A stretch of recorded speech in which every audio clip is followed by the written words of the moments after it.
Good evening, class. I'm here today to talk to everyone for a few minutes about the possibility of traveling internationally at some point in everybody's life, and to hopefully persuade all of you listening that it is a wonderful thing to do, that it's very worthwhile, that it's very feasible, and that it actually helps a lot of us learn invaluable life skills that we wouldn't otherwise be able to learn if we simply stayed at home.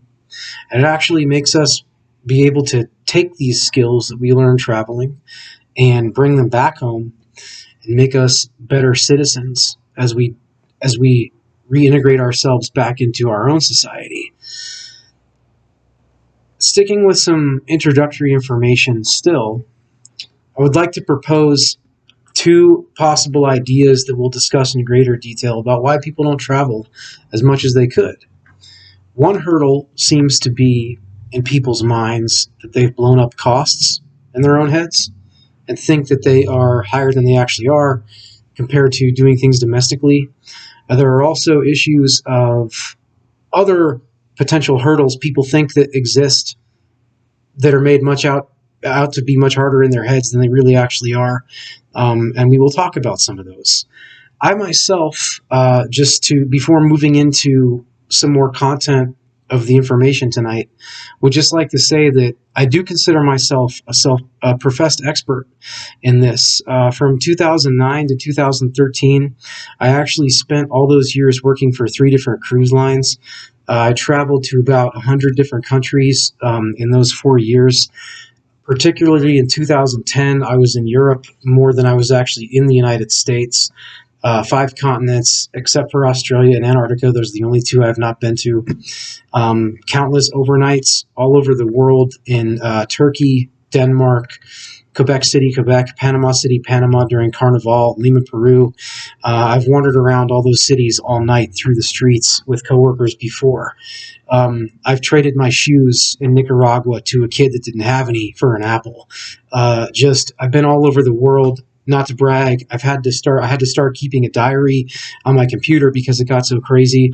So these things that I'm speaking about in this speech are very near and dear to me, things that I really do believe from my own personal experience, things that I know affected me in the ways that I'm conveying tonight, and things that I know are true if people give it a chance and listen to what I'm trying to persuade everybody to do. That's a great transition into talking about the first hurdle. Most people don't travel because they don't realize that booking international flights can actually just be just as cost effective as traveling domestically.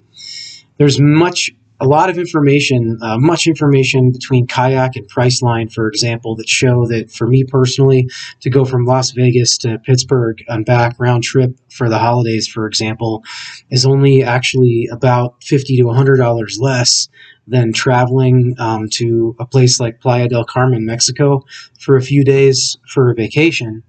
If you and your wife, for example, don't want to go to your parents' house for the holidays, you can actually basically skip 1 or 2 nights out on the town during any given month, and you'll save the money to make up the cost, and you'd be able to travel internationally instead of go to your hometown if you ever want to take a vacation.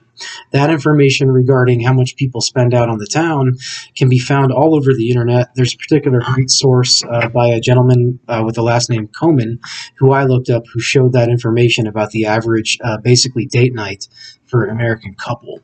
In addition to the financial cost, a lot of people believe that there are other hurdles involving international travel regarding safety or the currency issues predominantly.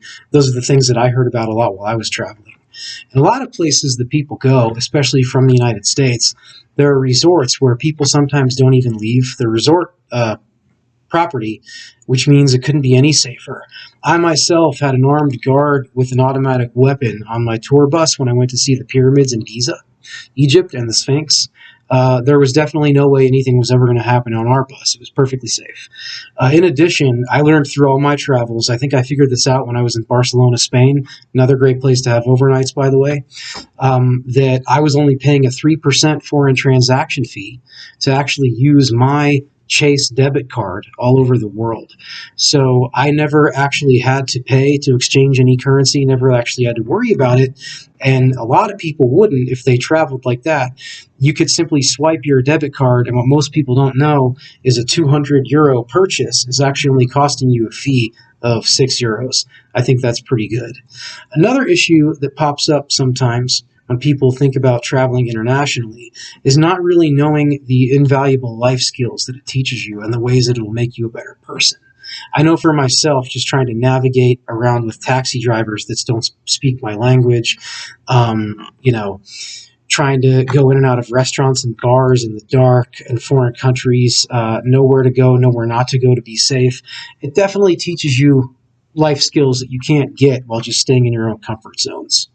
And that brings me to a really great final topic, which is taking these skills and having them carry over to when you come back home. I cannot tell you how much it helps not being stressed out by situations in your own country when you've lived through things that are a little more amplified overseas.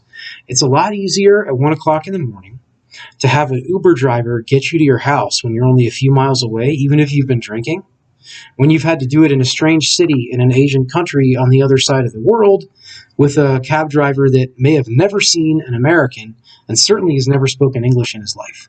I think that skills like that and situations like that carry over to when people return home. They make people better, more patient, more calm, and they make our society better. In conclusion, I think that's the most important point to take away from this. Besides the fact that we can all travel, it really does make us better people when we come back home. It makes our society better because of that. And I hope that some of you really believe what I'm saying and will take to heart this advice and look into this and try to book a trip somewhere now that COVID is simply fading away. Thank you.